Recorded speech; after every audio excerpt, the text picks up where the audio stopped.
Hai Sobat Fisika, selamat datang di video pembelajaran fisika.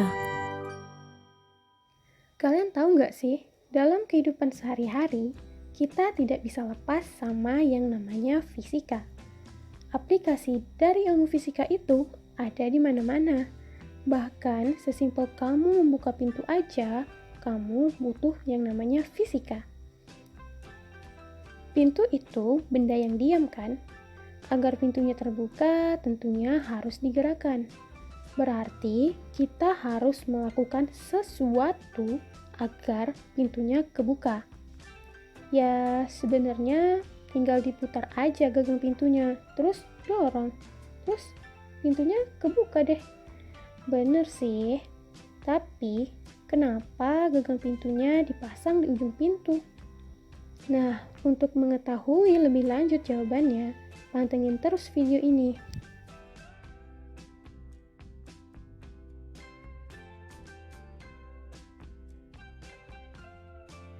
Saat kita menarik pintu, kenapa pintunya bisa kebuka ya? Kalau dilanjutkan terus, malah bisa seperti setengah lingkaran. Sebenarnya, orang yang membuka pintu itu menggunakan konsep torsi. Penyebab benda dapat berotasi adalah torsi. Torsi bekerja pada benda apabila diberi gaya dan memiliki sumbu putar. Kita semua tahu, pintu punya engsel. Si engsel itu jadi poros atau pusat rotasi atau sumbu putar dari gerakan pintu. Agar pintu bisa kebuka atau pintu bisa berputar, maka diberi gaya. Misalnya, kamu membuka pintu. Semakin kencang kamu mendorong pintunya, maka semakin besar torsinya. Dan semakin cepat pula pintunya kebuka. Jadi, besarnya gaya yang kamu berikan adalah salah satu faktor yang mempengaruhi besarnya torsi.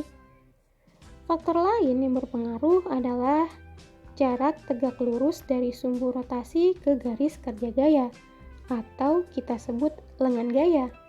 Ternyata, semakin besar jaraknya, maka semakin besar torsinya, yang artinya semakin mudah benda berotasi. Kalau kamu mencoba membuka pintu yang gagangnya ada di tengah dengan besar gaya yang sama, pintunya bakal jadi lebih susah untuk kebuka kan?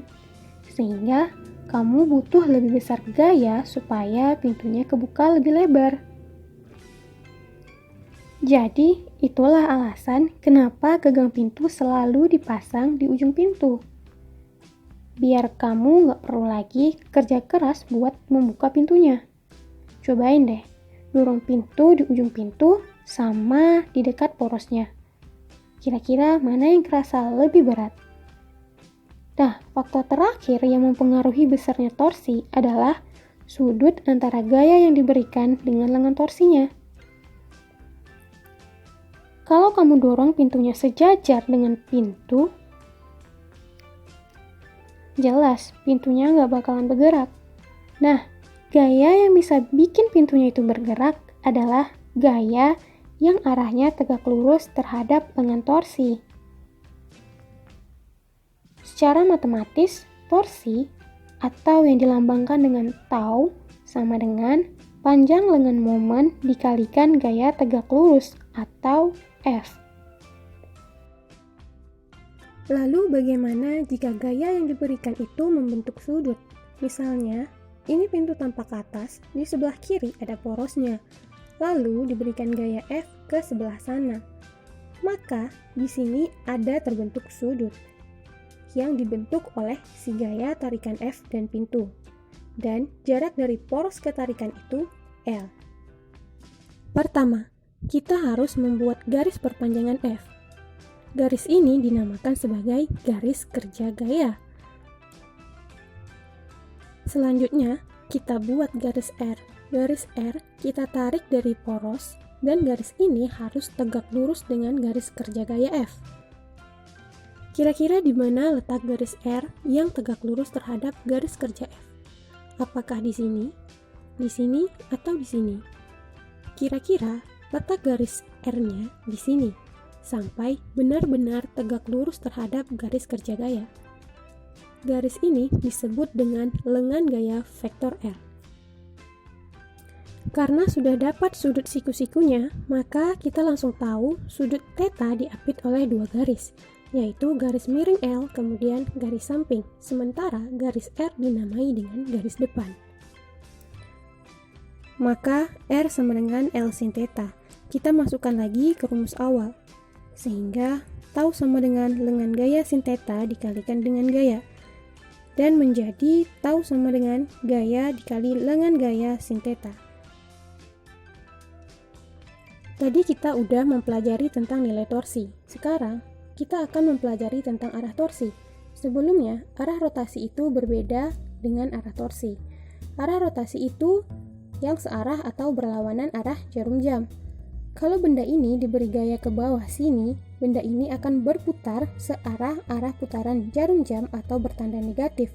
Dan sebaliknya, jika diberi gaya ke sini, maka benda akan berputar berlawanan arah jarum jam atau bertanda positif.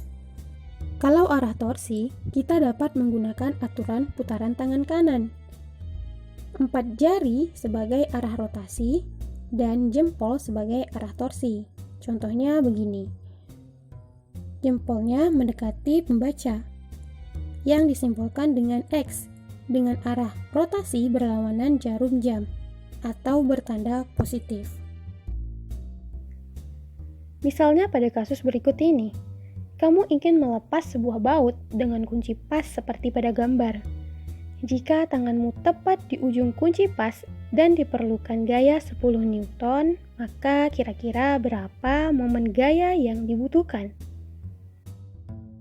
Karena gaya yang diberikan dalam bentuk sudut, maka kita buat dulu garis kerja gayanya. Kemudian tarik garis R dari poros dan tegak lurus terhadap garis kerja gaya, sehingga momen gaya yang dibutuhkan untuk memutar baut adalah 1 Nm.